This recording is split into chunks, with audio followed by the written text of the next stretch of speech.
When it comes to quality sleep, Ashley has you covered with top mattress brands at winning prices and with special financing options available. You can snooze now and pay later. Plus, your mattress purchase helps give the gift of better sleep to children in need and U.S. Special Operations Forces. Visit your local Ashley store or shop online today and make every snooze count. Financing is subject to credit approval. See store or ashley.com for details.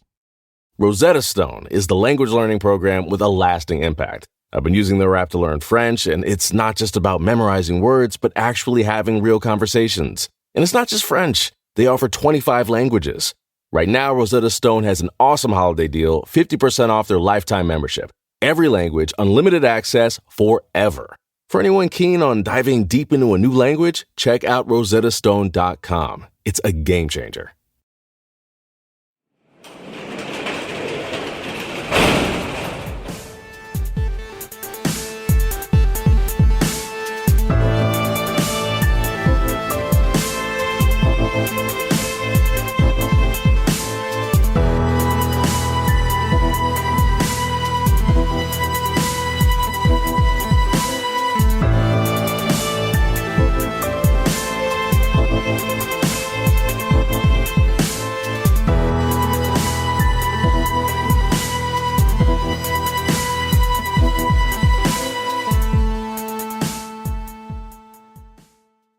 Welcome to True Crime Garage. Wherever you are, whatever you are doing, thanks for listening. I'm your host, Nick, and with me as always, America's native son, ladies and gentlemen, the pride of Columbus. He is the captain. Thank you. They've been trying to evict me for years, but I ain't going nowhere. It's good to be seen, and it's good to see you.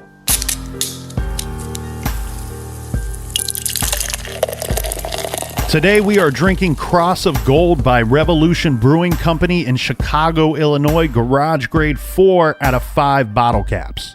This is a lighter beer, a crisp golden ale with a delicate hop finish.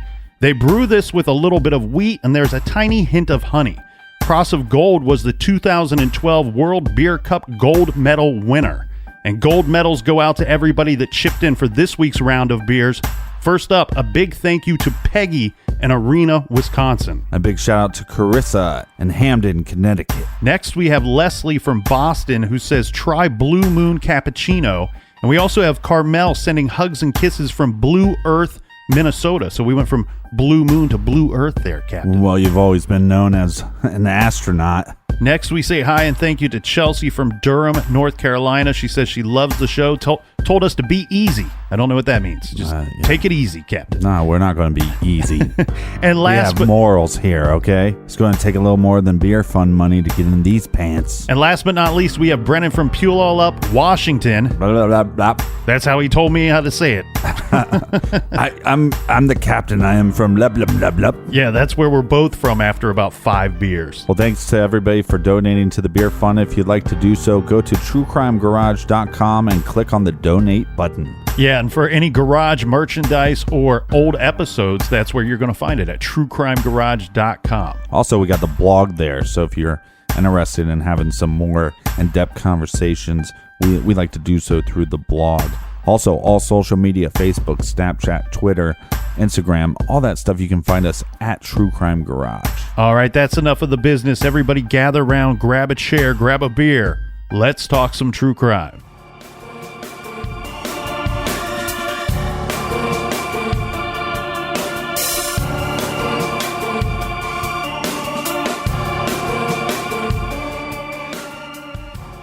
The murder of Father Alfred Kunz. He was killed in his church back in 1998.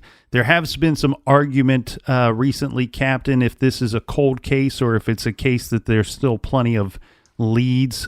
Depending on which investigator or journalist you talk to, you're going to get both sides of the argument, that it's either a cold case or there's plenty of fuel there keeping this investigation going. Well, yeah, I'm not going to listen to the journalist. I'm going to listen to the detective. Mm-hmm. And the detective said, at least, I think it was within the last year, he said, it's not cold because it's not sitting on some shelf somewhere. There's still a unit that is assigned to this investigation. Right. But I did say, depending on which investigator detective you speak with, because there have been some detectives along the way that said, you know what, I don't think that we're ever going to see this thing solved.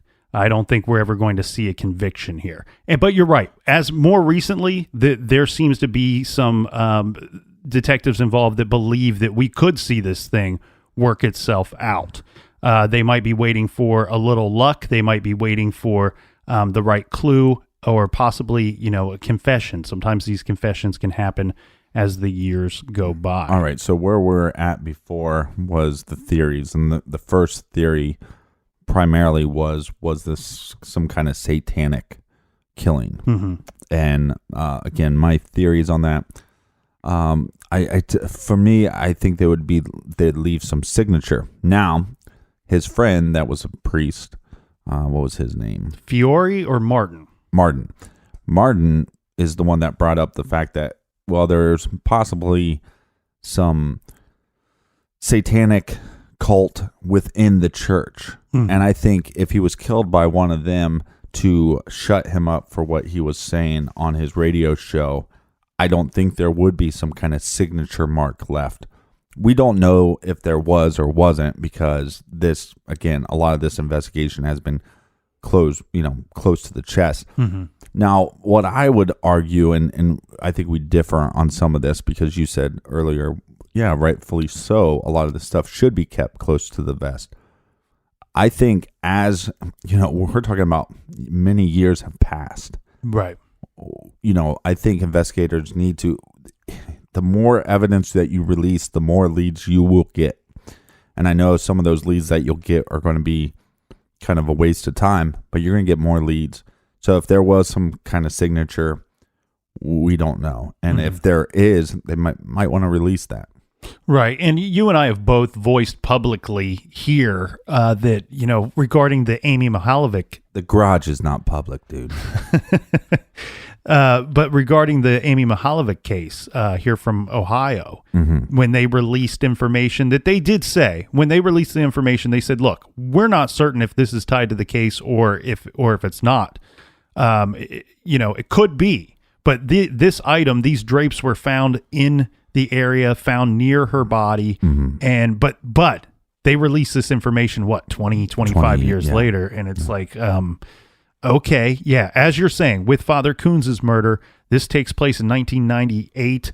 Yes, there could be there would be reason to release some of that to maybe have somebody point the finger at the right guy, especially when they come out and say, we believe that this guy would have had obvious signs of injury, probably on his face, after this murder took place. So we're talking about a town of 600-700 people. If in fact somebody from the town committed that crime, well, it's not too hard to tie those two things together. Well, in law enforcement's defense, back in 1998, I don't think they had a lot of, what would be the word? I don't think they had a lot of hope or I don't think they put a lot of weight into armchair detectives. And right. I think you're seeing now, like even with the Delphi murders, when they come out with that new suspect drawing, we released that. I've been getting so many, we have the sketch that they released with the Delphi murders, but I've been getting pictures of suspects that look similar, and then I get a whole background of this individual, and I go, well, how did you get this? How did you get the background of this individual? Oh, well, I did my research. So I think once law enforcement starts putting a little more weight into armchair detectives and web sleuthers, I think some of these things wouldn't go as cold so fast. Right. And I have to agree with you, Captain, back to something you said earlier regarding the satanic aspect of this murder. I'm with you. I think that if it was some teenage group of Satanists or some random group of Satanists, that they might have made it clear at the crime scene. There would have been some kind of visual display of such. If it was some kind of weird satanic thing going on within the church, I think you're right. They would be quiet about that. It wouldn't be something that they would make so obvious for investigators. So that's the first theory. Yes. Regarding the investigation itself, I'm going to take you just real quick. This is Dane County Sheriff Hamblin. He notes in this article, in his interview, that he is a lifelong Catholic. He does admit that the investigation has been tedious and frustrating. He said that they had tracked down thousands of tips from the public, and they were checking and rechecking what is now a room full of detailed police reports. He says, I don't know how many people we've spoke to. I do know that it's been quite a number of people. It's been all the way from one coast to the other end of the country as far as people that they've spoke with. Now, in this same interview, one by one, he dismisses the more fanciful possibilities in this case, and he dismisses them outright. The first being something we spoke about yesterday, the calf mutilation connection.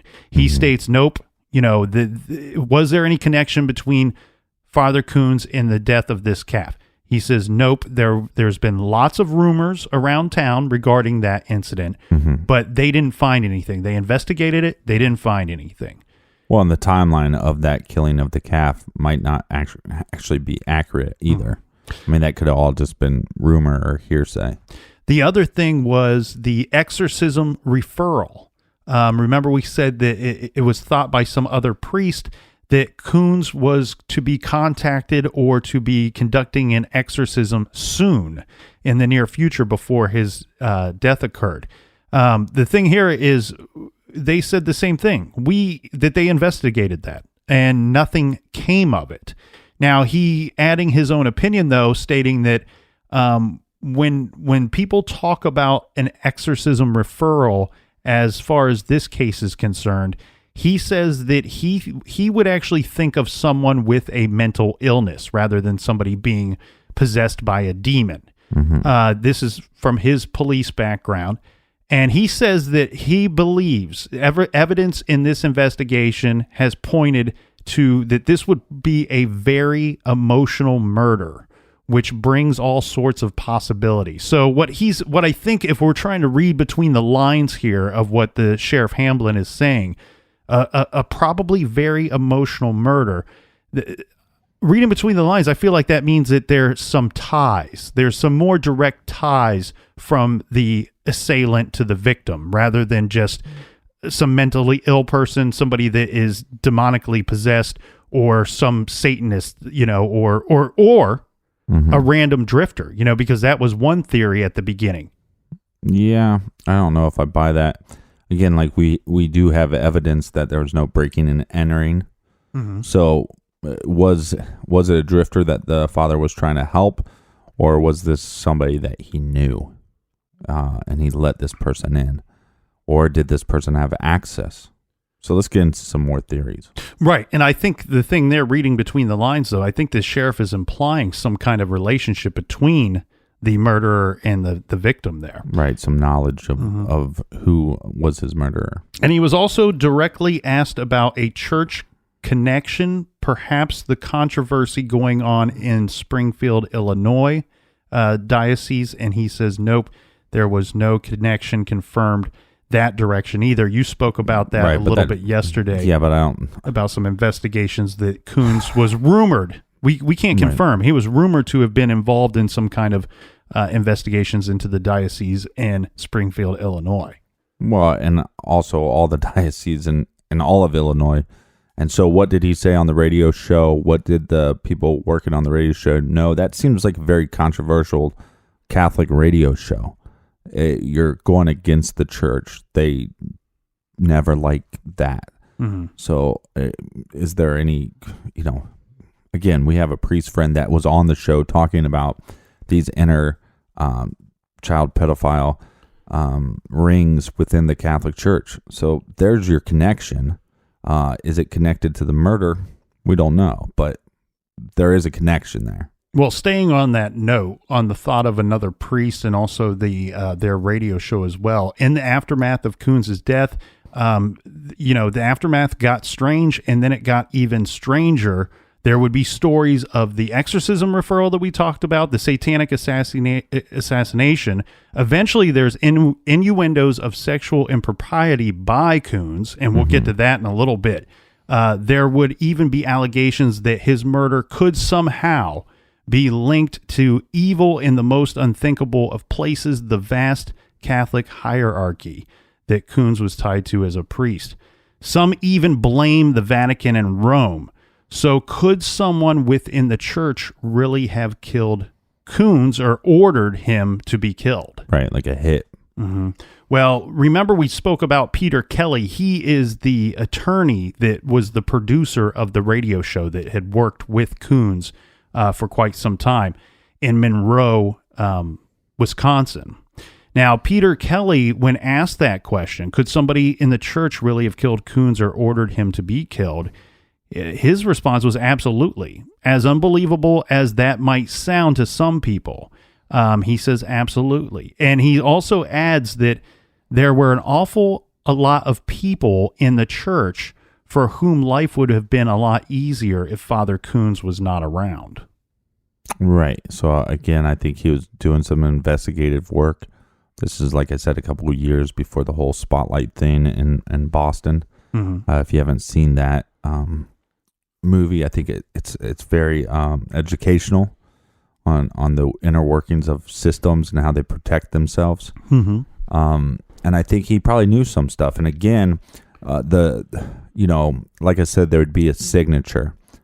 Now, if you're just trying to shut somebody up, you only need one signature, a slit throat. Right. And that's normally an indication of that this person was talking. Right? Correct. I mean, I'm not saying that other people aren't murdered for other things or people aren't murdered like that. But to me, it's like this person kind of knew what they're doing. They cut an artery, which doesn't happen in every slit. Not every time does somebody slit somebody's throat do they hit an artery. So it feels like, maybe that this person kind of had some understanding of what they were doing. Well, and one story that has kind of weaved itself into the story of the murder of Alfred Kunz, of Father Alfred Kunz, is this one. This is a strange story, but this is a man claiming to be Kunz's friend. This is Abbot Ryan St. Anne Scott. Now, this person felt that Kunz's murder was related to Kunz's investigation of sexual abuse scandals inside the diocese, and this referring to the Springfield, Illinois diocese, stating that Kunz had allegedly been investigating reports of homosexuality and sexual abuse by priests within that diocese. Now, how did these two find each other? Well, Reverend Ryan Ann Scott claims that, and he's currently going by a different name, Ryan Ann OSB. Those are, okay. Yeah. I think that stands for some kind of title there, Captain. But this is a SOB. Yeah, I'm more familiar with that one. So Scott is what has been labeled by the Catholic Church as an independent Catholic priest. I guess that's what I am. I guess that means he's not in communion with Rome. Right. That's what I am. I'm Father Captain SOB. The other thing, the debatable topic about this guy, though, is that it's whether he was validly ordained or not is the big debate. And that's the argument that the Catholic Church is saying. Well, why would they want to say that he's not ordained? Because they want to discredit this man who claims to be a victim of sexual abuse by members of the Catholic clergy. In an incident that occurred in the Archdiocese of Milwaukee, he states this was after Kunz's death. But this man states that in 1998, his confessor and spiritual director was Reverend Father Alfred Kunz from Dane, Wisconsin. Of course, the brutally murdered in his church. But he's stating, that he was working with this guy. He had worked with Kunz regarding his personal story and regarding these allegations that he's brought forward about Springfield, Illinois. Now, his own personal tragedy that took place, or the crimes against him, would have taken place early in the fall of 1976. So when this guy was a much younger man, he was brutally gang raped in the St. John's Cathedral in Milwaukee, Wisconsin, according to him. He states that he was lured there under false pretenses by a fellow priest, and was set up for humiliation and bodily harm. Right. According to Scott, Father Kunz was determined to validate that this guy was actually ordained, that he was an actual real ordained priest. Right, because it's this, like I said before, it's the system covering up the system. Mm-hmm. So they're going, okay, we're going to discredit this guy by saying he's not ordained. So, okay, again, what does that have to do with anything? Can you answer me that? Well, I mean, just at a grand scale thing. Because if you read the full length of his allegations against these other priests, he would have had to have been a priest for the crime to have gone down the way he said it went down. So do you see what I'm saying there? Right. So the church is saying if he wasn't ordained, then therefore the story is bogus. Right. It's like if I said, I was once a member of the Oakland Raiders. Oh, sorry. My phone is going off. Just shut off your phone in the garage. I think that's the first time we've had a phone. No, I got guilty of that once, so no. I think we're even Steven now. But what I'm getting at is the way that the story goes down is that it'd be the same as if I said I was a member of the Oakland Raiders, and during halftime inside the locker room, one of the players punched me out.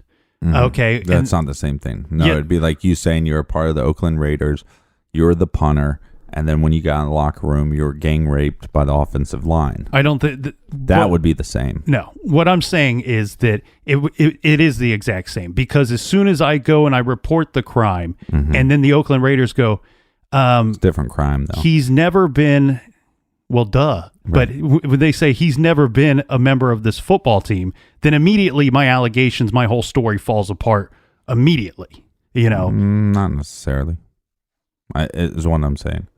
But how? If I'm stating that the assault took place at halftime while I was employed by the Oakland Raiders, and I was there in the locker room because I was a player on that team, and I was assaulted, and then they go, well, that's impossible. He's never been a member of this football team. He would have never been in the locker room. We don't know what he's talking about. My argument is that it would be, yes, lie, but if you can prove one of those things, it'd be like, again, oh, well, I work for the garage, blah, blah, blah. I got beat up.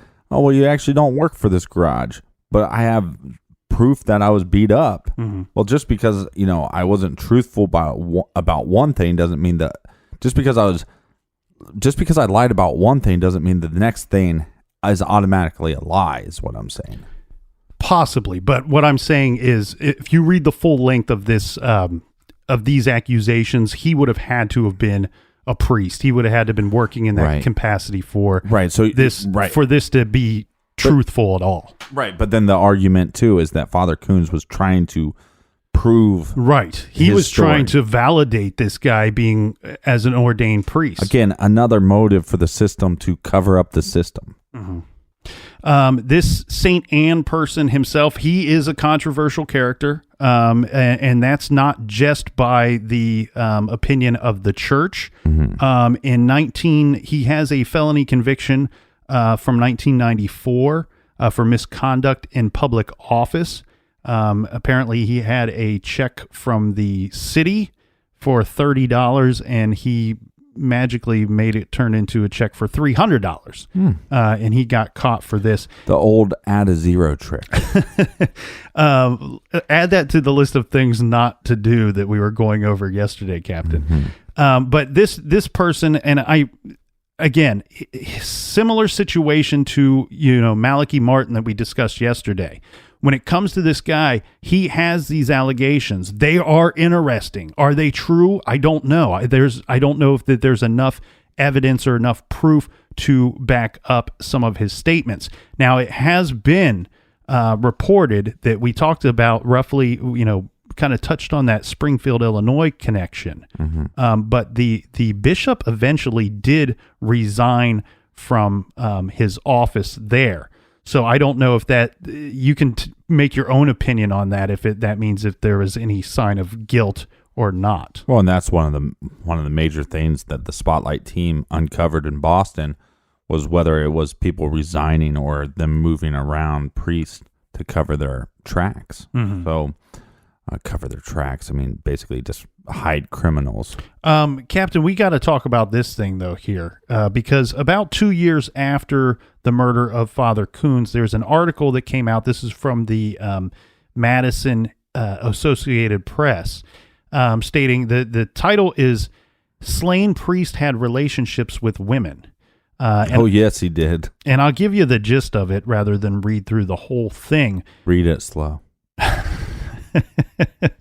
Like one of those penthouse forums. So basically what they're stating here is that the investigators believe that Father Kunz had carried on intimate relationships with women involved in the parish. Is there any other kind? For about 20 years, continuing just prior to his death.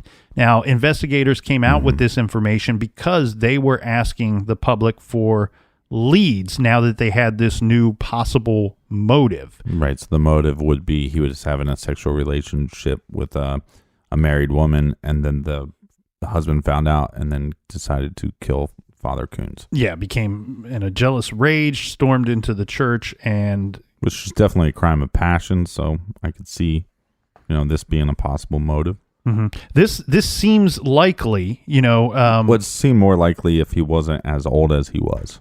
Correct. And that's one thing that a lot of the parishioners were pointing out, that they were stating, they felt, I think the church, and I mean his specific church, people that had relationships as far as a priest and parishioner relationship with Father Kunz, they got very upset about this.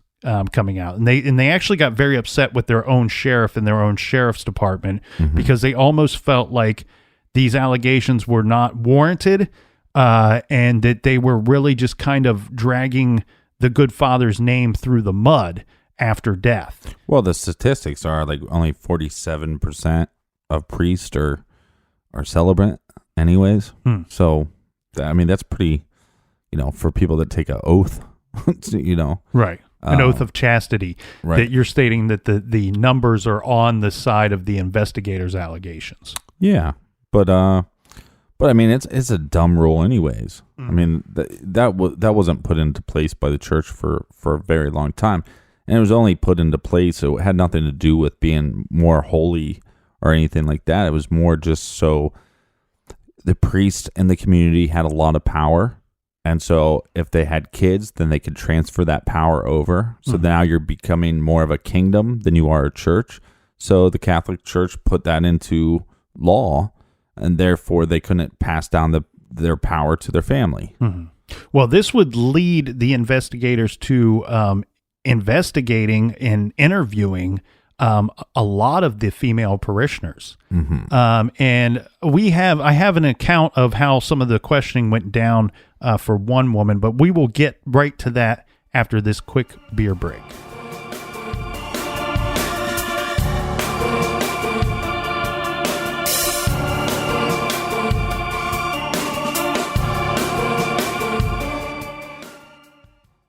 This show is sponsored by BetterHelp. Do you look forward to the holidays? Maybe you struggle with seasonal blues. This time of year can be a lot, and it's natural to feel some sadness or even anxiety about it. But adding something new and positive to your life can counteract some of those feelings. Therapy can be a bright spot, something to look forward to make you feel grounded, and to give you the tools to manage everything going on. If you're thinking of starting therapy, give BetterHelp a try. It's entirely online, designed to be convenient, flexible, and suited to your schedule. Just fill out a brief questionnaire to get matched with a licensed therapist and switch therapists at any time for no additional charge. Find your bright spot this season with BetterHelp. Visit BetterHelp.com/garage today to get 10% off your first month. That's BetterHelp, HELP.com/garage. Dreaming of overseas adventures or connecting more deeply with family from afar? Rosetta Stone bridges the language gap. I've tried others, but Rosetta Stone's immersive lessons and voice feedback technology are game changers. Dive into 25 languages by learning intuitively, just like when you were a kid. And here's the holiday sparkle. Grab a lifetime membership now and save 50%. Gift yourself the world. Head to rosettastone.com now and save 50%. you can live out your MasterChef dreams when you find a professional on Angie to tackle your dream kitchen remodel. Connect with skilled professionals to get all your home projects done well. Visit Angie.com. You can do this when you Angie that.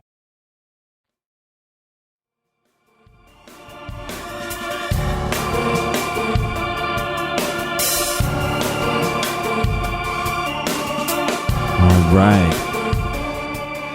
We are back. Cheers, mates. Cheers, my friend. We were talking about some of the parishioners getting questioned, female parishioners, regarding if Father Kunz had intimate relationships with them. Mm-hmm. Well, one woman, this is Maura Smith. She was a St. Michael parishioner who was identified as one of the women that police thought Kunz might have been having an intimate relationship with. Mm-hmm. Now, Smith describes the police attention as relentless, intimidating, and unbearable. Mm-hmm. Her butcher knives were confiscated from her home. Smelly. Yeah, they searched her home, confiscated butcher knives, a baseball bat, tools, snapshots of Kunz, and other personal items of hers. Mm-hmm. There was interview upon tough interview, she says. Again, now if they're pulling stuff like the baseball bat and stuff, how can we assume that maybe he was hit with some object? Maybe he was attacked by more than one weapon. Right. And again, wouldn't that be something that I don't know. I have a real issue with them keeping too much information close to the vest. The authorities also took blood and hair samples. They would say that Maura, they would ask Maura questions. Maura, I'm sorry, did he touch you? Did he grab you? And she's like just above the belly button. Mm-hmm. Well, they said they told her that they were asking these same questions and doing similar searches with all of the women of the parish. Well, yeah, you'd expect them to be asking these questions of these women if this is a possible motive. Mm-hmm. Well, the thing here is Smith says of her experience, regarding Father Kunz was that their relationship was innocent. She says Father Kunz was a gentleman. She says regarding her, what she would call intimidating questioning that she received from the police, as well as them searching her home. She states that she has suffered more than her fair share of what was entailed in this investigation.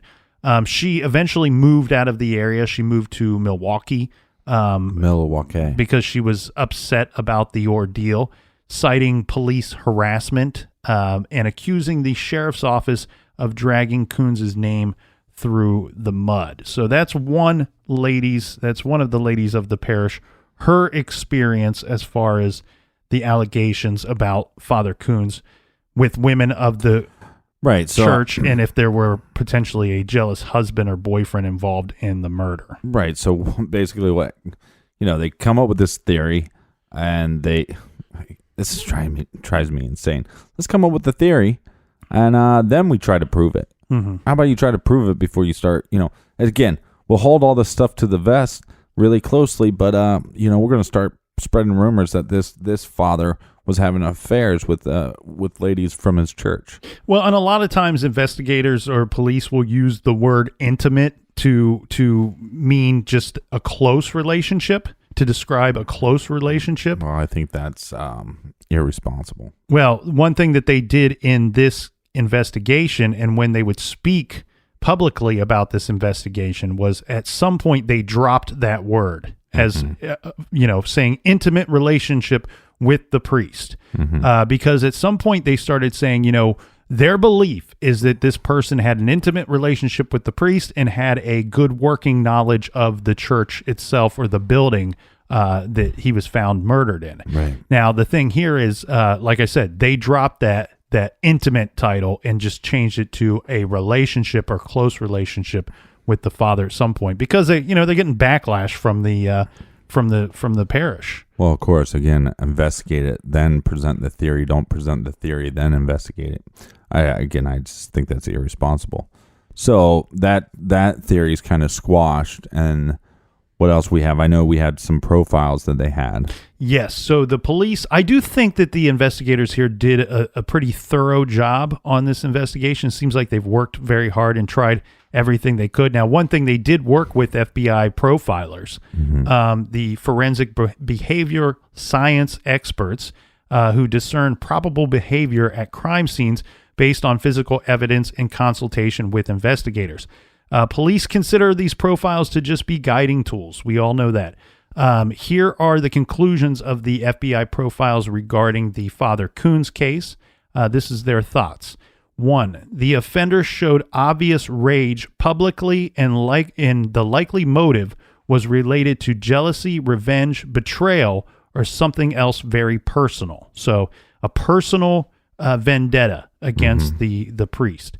They also state that, number 2, the weapon might have a connection to the killer's employment or hobby, and the weapon is one that the killer feels comfortable using. 3, the impetus of the murder could have been an incident that occurred between the killer and Father Kunz within 72 hours of the crime. This could have been the result of a long or short-term conflict, and possibly of a nature that other people would consider insignificant. Right. I just laugh because, well, it could have been a short term or it could have been long term. These profiles can be vague at times. The killer would have tried to ensure an alibi to account for his absence during the time of the homicide. The excuse might be weak, but the killer will not waver from it. Okay. The next one is the day after the murder, the offender might have missed work, claiming illness or injury. We've heard about this in many other cases that we've covered. If the killer did go to work, it would have been difficult for him to concentrate while worrying how the police might be able to find a link between him and the murder.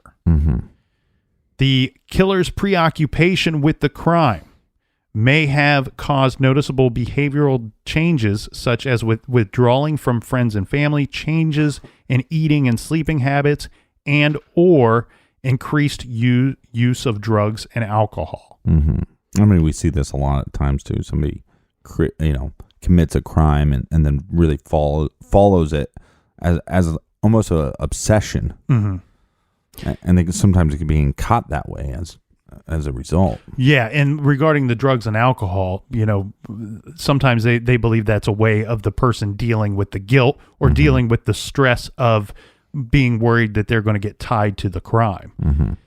They also state that it is possible that the killer is vocal in proposing theories about the crime that draw away attention, such as an interrupted burglary, or a transient theory or a conspiracy theory regarding the death of Kunz. Which a lot of people didn't present weird theories. Maybe Father Martin did, but so other than that, well, I think there were a few people working in some capacity with the church that were voicing some what we would say quote unquote weird theories. But yeah, not many theories seem to be coming from the general public. Their other thought would be that people close to the killer may be aware of a past dispute with the father. They might suspect the killer's involvement in the crime, but they also might sympathize with the killer's situation. That seems like a strange one to throw in there. I wish I would have X'd that one out of their profile because that one just sounds weird. Next, the killer is a white male. Here's where we get to some more specifics. It's always a white male. The white guy did it. The killer is a white male, probably in his late 20s or older.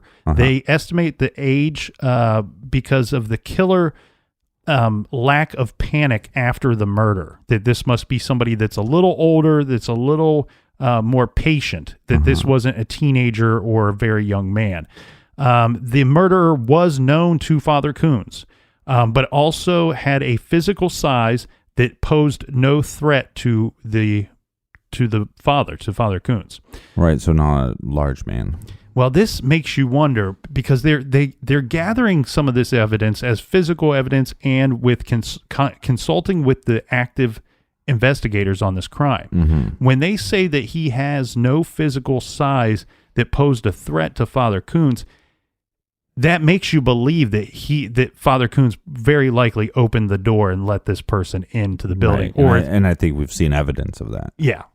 Kunz's murder was probably employed full-time, as nothing of value was taken from the scene. Remember, we said early in the investigation they would not rule out robbery. It sounds like it has been ruled out. Which I think, the drifter, doesn't make a lot of sense to me. The drifter probably would have taken something. Would have robbed the place in some form, yeah. Mm-hmm. But again, it's a big church too, so I mean, it could be something, again, and we also don't have, Father Kunz is not writing down an inventory of everything. That's true. So there could be some, like some of those like wine cups that they have, or maybe they're just gold plated, but you'd think maybe one of those would be gone. But again, how many did they have? There could have been something taken and they just didn't know it. Mm-hmm. I agree with that. So I went from drifter theory doesn't make any sense to it's still involved. It's still on the plate. Well, way to scratch it off the paper. Oh, wait. They also state that the killer had at least a high school education. I love how they figure these things out.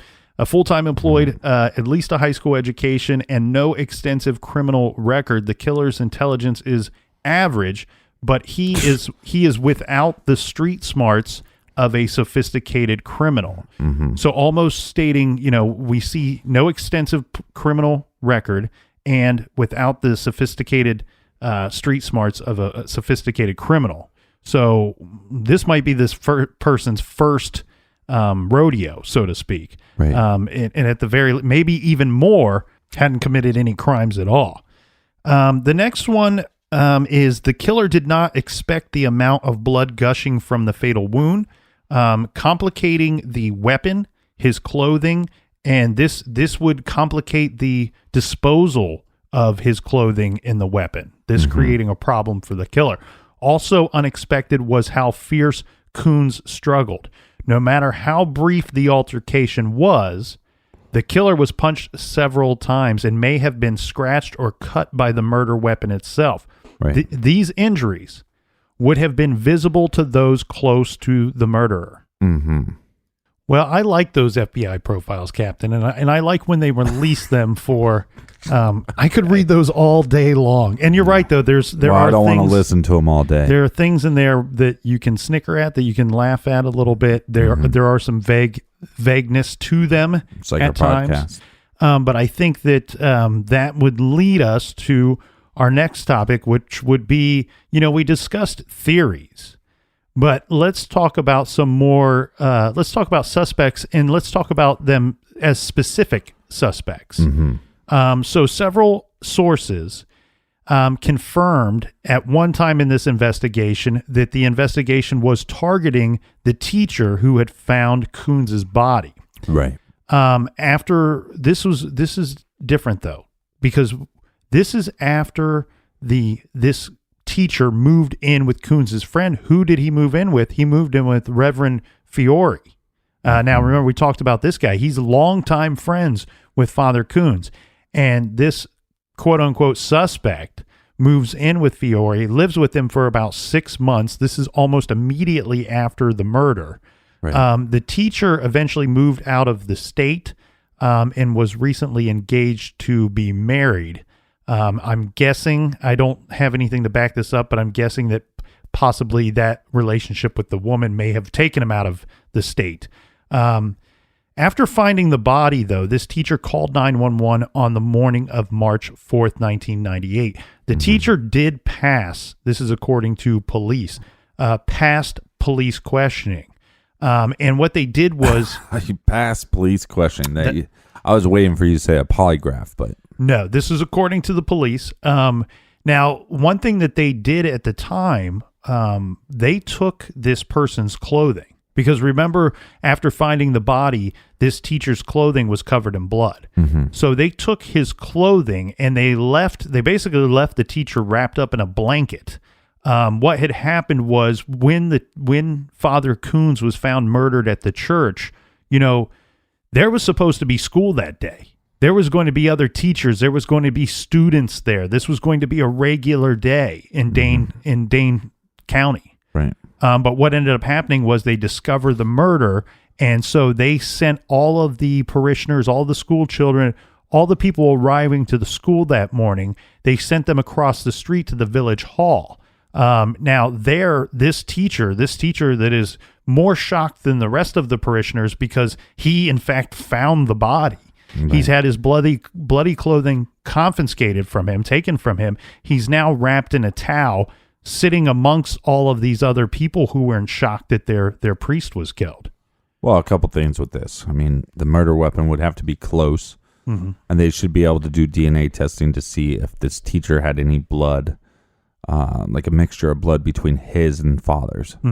But, I'm assuming they did that testing. Well, the police, the problem they had with him as a suspect was and this might just be their intuition that's taking him away. This might just be their own, experiences as a police officer or detective, but they're stating that they would find it highly, highly improbable that this guy would have killed the priest sometime at night. So this would probably have taken place at 11:30, 12:30 that night, and then been the first one to return to the crime scene to find the victim. The thing, Captain, though, that he would stay in the church that whole time. Correct. And so we also have the teacher was again interviewed by investigators at least once that I could find. This would have been in late March with a lawyer present. So question the day of the finding and then question again at a later date in March. Now, sometimes when you're questioning somebody, it's not to insinuate any guilt. Maybe they're not guilty of anything. You're just going over what they saw, anything they recollect that had taken place. Maybe there was something that you missed the first time. Fiore and others involved that knew this man and knew Father Kunz very well have said publicly that they cannot imagine any connection from this teacher to the actual murder. And then everybody kind of coming to the defense of this teacher, stating that the teacher did not appear to have been injured in any way on March 4th. And remember, we said, according to the FBI profile, as well as the investigators, that Kunz put up a pretty good fight, even if it was a short fight, before his throat was slashed. Yeah. The problem with that evidence is, again, we don't know what they're talking about. So like I said before, maybe there's bruises on his knuckles and stuff like that.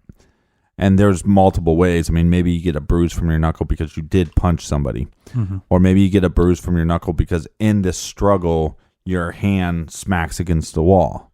So I think sometimes that, there is this quote unquote scientific evidence of maybe that this guy put up a fight and that somebody should be injured. But that doesn't, we gotta air that there's always that slim possibility that what you're seeing, what you think you're seeing scientifically is not what you're seeing. Right. So didn't have any injuries that were visible to the public on that day that the body was found. And also stating that the teacher did not show any visible signs of anger toward Father Kunz at any time before or after the murder. And this, to me, seems like kind of a weak suspect. Obviously, you'd want to question this individual because he found the father, that he actually worked with the father. But this seems like a weak suspect to me. But there was a stronger suspect. Yes, there was a stronger suspect. And just before we get to this other suspect, staying on your same thought there, investigating the person that found him, also investigating the person that last was known to see Father Kunz. So we did have Father Fiore, who did endure heavy police scrutiny at one time. And one article that I found, and I couldn't confirm this with other articles, but it stated that he had been cleared as having any involvement in the murder of the priest. Now, so here's the next guy, and this guy might be a little bit better of a suspect than both of the last two people we discussed. So this comes from a gentleman by the name of Matt Abbott. He's somebody that's covered this case extensively. He's a writer, a journalist that has covered this case extensively over the years. And one article that he wrote was titled, "Did a Hanged Rapist Kill a Wisconsin Priest?" And in the article, he says that he had received an email from a person named John Kavanaugh. Now, this John Kavanaugh is a retired Dane County deputy, And John was stating that he knew the person, he knew of a person with a very violent background who was in the area on the day of Father Kunz's murder.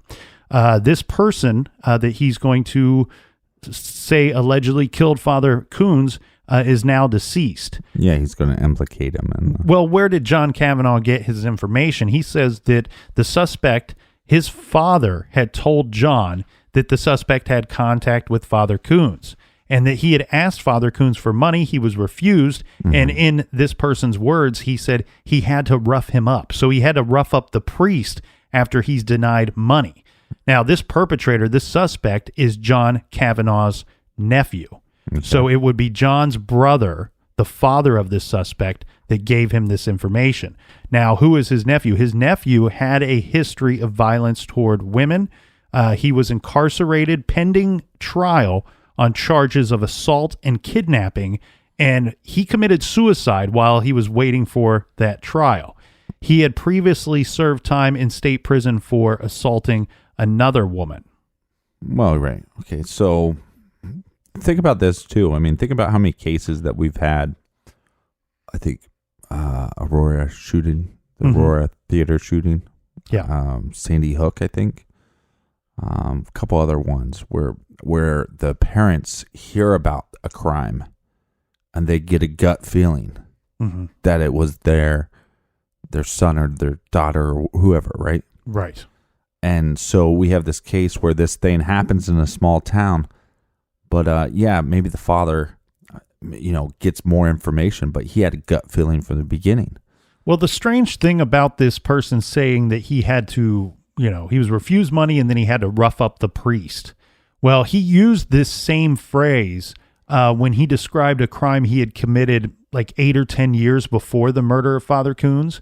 He had went to his own grandfather for money and asked him for money and was refused. And he told his father about this and said, I had to rough up my grandfather because he refused me money. He roughed the grandfather up so badly that the guy had to go to the hospital, and he spent the rest of his days in a wheelchair. So it was damn near murder. You know what I mean? To use the words had to rough him up.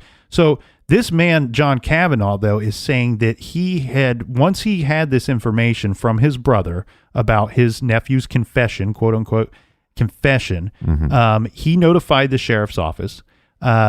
He said that they did do a little bit of follow-up on this. They contacted the father. They spoke with him. But they did get back in contact with this John Kavanaugh, and they told him, what your nephew told to your brother cannot be construed as a confession. Right. This is not considered a confession. On top of this, we're looking at a suspect that's already dead. Maybe that has something to do with how much effort that they're going to put into this thing. He's tried to get them time and time again to consider this as a strong theory in this case. He says, but for what it's worth, he is a retired Dane County deputy. So he would have worked with some of these investigators. And he said that there are personality clashes with many who are in power at the sheriff's office today, which could very well be one reason for their perceived failure to act upon his claims. He says that they're in no hurry to admit that perhaps they should have followed up on this information years ago. Now, John Kavanaugh's nephew is Joseph Kavanaugh, and as we said, he did have a history of violence and possibly mental illness. Yeah, so a couple weird things here, because one, you'd think that this police department would, and we've seen this time and time again with other police departments, where even if this is not the right guy, this guy is dead, so therefore he can't defend himself. I mean, we're not going to bring charges there's not going to be charges to anybody in this case, but this case will at least be closed, and this is the most, dare say, popular case or most covered case in their small little county, so you'd think we just got to get this closed. So I kind of, want to say, hey, I applaud them for not just, going, here's the guy, he did it, we're never going to charge him, so let's move on. Right. But it seems like they didn't do their due diligence on this. And the reason why I think that the suspect being dead is a hindrance for them, is something that they don't wish to pursue. I wonder if the investigators know that a confession is really the ultimate way of solving that this might be the only way left of solving this crime or this case? Well, because so much time has passed, and there might not be. If the attacker didn't cut himself, and there might not be any DNA evidence. They did test. It was about 4 or 5 years into the investigation. They said that they had a small amount of DNA that they wanted to test, and they were going to test in this investigation. However, they tested it, and when they come back and they don't really want to talk about the results, or and they just say, well, it kind of went nowhere. Well, that means that it means that it's either not DNA that they thought that they had. It means it's poo-poo. Right. It's not going to lead to anybody's arrest. Now, well, I would just, on this theory, my gut feeling is, look, I mean, no parent, that's one of the worst, other than your child passing away, the second worst thing would be, right, your child committing some heinous crime like this. Mm-hmm. So the fact that the father is coming forward and saying, look, I believe my son was responsible for this murder, that holds a lot of weight with me. And thank you for saying that, because that reminded me, the vibe I got, what I read was that the father, not only did the uncle suspect this guy, but the father backed it up, as well as the man's mother firmly believed that he was involved in the murder of Father Kunz. Now, more about this Matt Abbott, who has covered this case extensively, and this is a more recent article that he has written regarding the death of Father Kunz. He says, and it's a very long article, and the juicy stuff is at the end. So I'll read the end of that article, and it says, now for that interesting bit of information pertaining to the murder investigation. He states that once again he was contacted by somebody. This is a private investigator, had informed him that the prime suspect was a man who was known to Father Kunz. Apparently this man was having more than a platonic relationship with another man who was also known to Father Kunz. The second man reportedly had some sexually suggestive photos of the suspect in his bedroom, according to the investigator.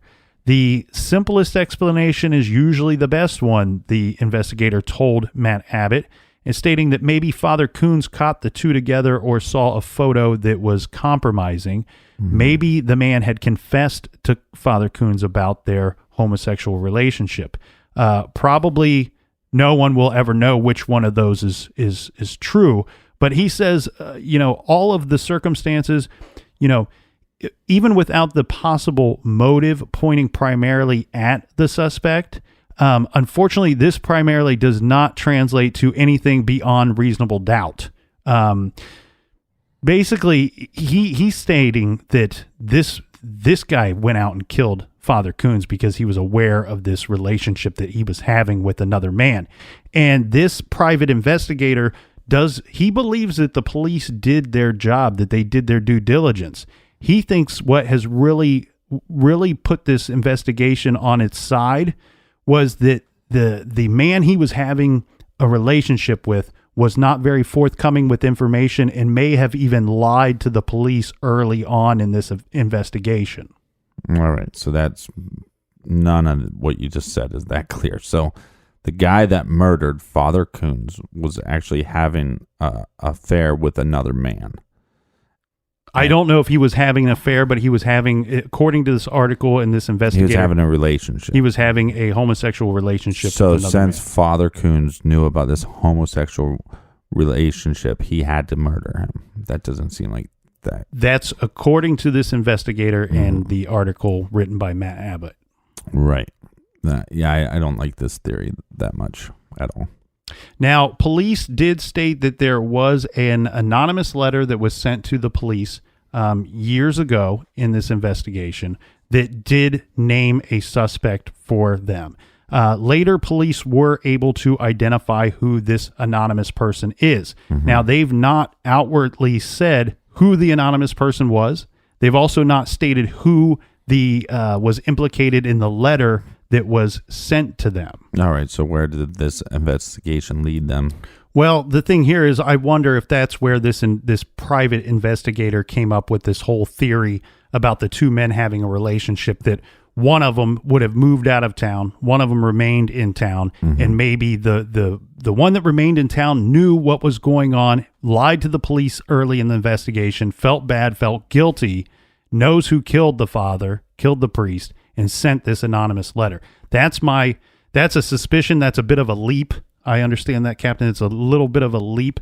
But by 2009, investigators with the Dane County Sheriff's Department were willing to state that they did have a longtime suspect. They would not name who this suspect was and said that has never been named. They've not arrested this person because they have lack of sufficient evidence to do so. Steve Gilmore, he was the lieutenant of detectives with the department, said that the suspect left town soon after Father Kunz's murder. He said that they know where this person is. They know they know what he's up to. Apparently, they're watching him, or have watched, kept an eye on him. They state that if indeed he had committed this murder, then he's stayed pretty clean. You know, he's not gone out there wherever he's located and committed other crimes. And they also state that they certainly don't think that there's any threat to the public out there. Yeah, I laughed about that as well. Oh, my God. Wow. Hey, dummies, wake up. Killed a priest. Right? Right. This suspect that you believe is a suspect, if he's actually somewhat of a suspect, he killed a priest because he was having a relationship with another man. Well, that's if those two are actually tied together. That was me making that leap. But I know what you're getting at here, Captain. If somebody's capable of killing a priest once, I think they slit in their throat. I think they always remain a threat to the public. But as much as we want to get upset about that statement that Gilmore made to the newspaper, the thing here is, though, it doesn't matter, because what can they do? If they don't have evidence, they can't arrest the guy and ensure the public that he's not going to harm anybody else. They're kind of left with their hands tied.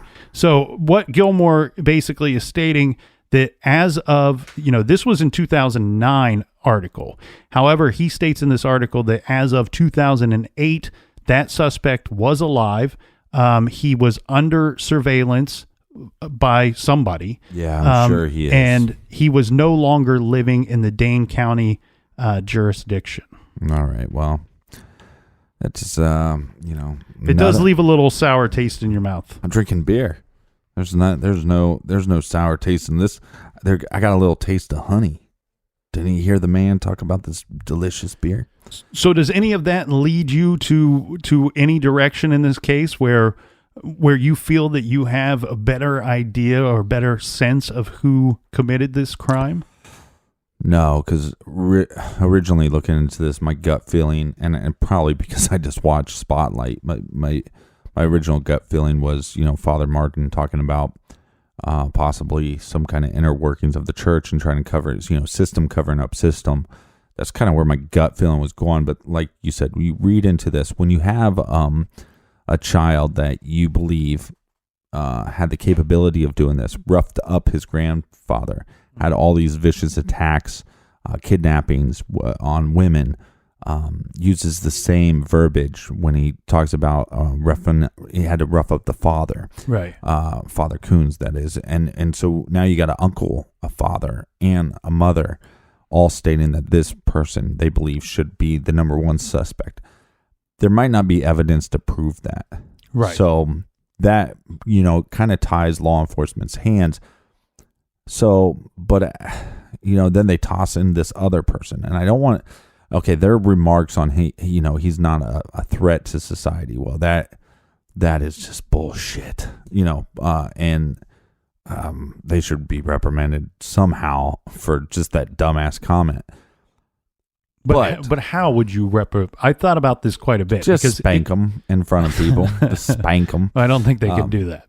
Well, it depends on how. But the thing is then. But again, if there's not enough evidence to link, the one suspect, what was his name again?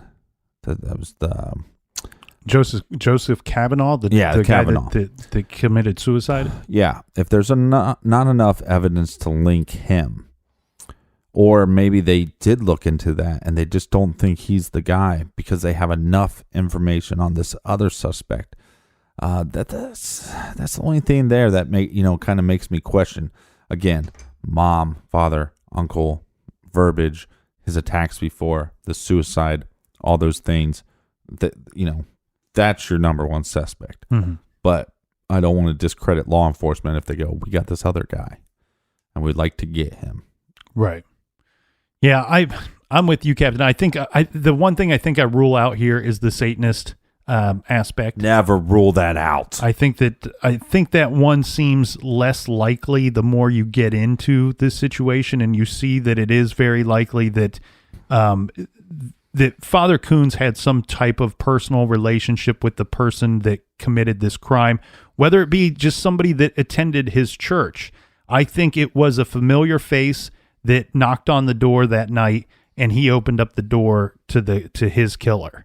And I think that's how but you can't rule out, somebody part of the clergy. So, is all I'm saying. But I think it's somebody that the father recognized that night, and I think he let them into the building. Now, there was a priest that recently wrote, the killer of Father Kunz still walks among us.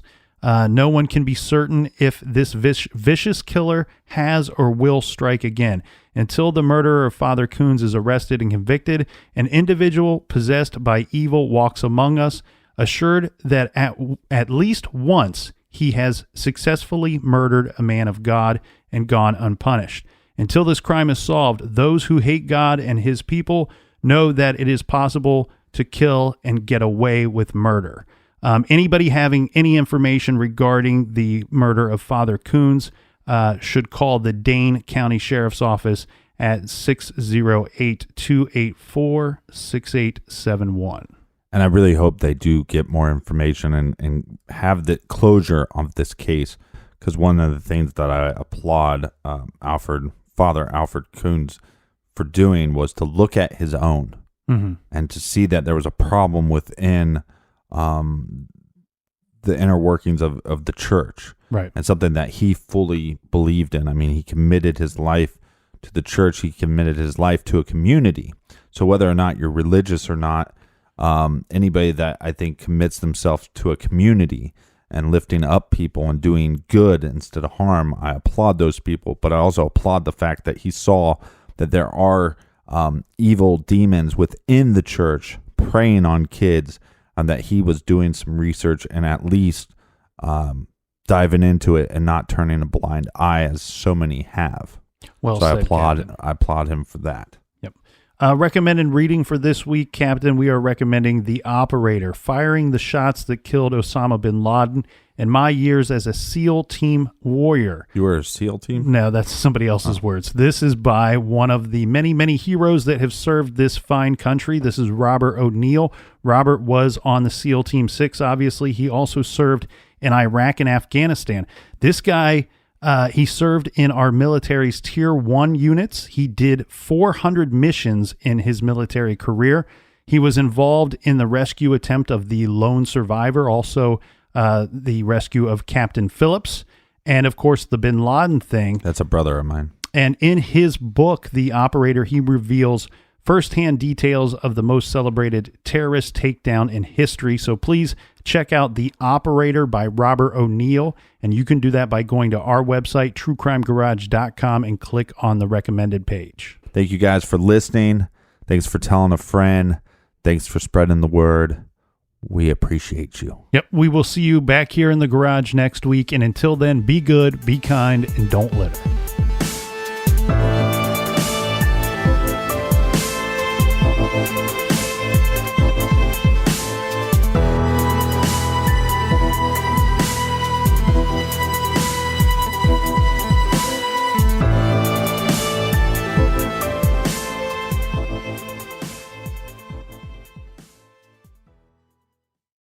You can live out your MasterChef dreams when you find a professional on Angie to tackle your dream kitchen remodel.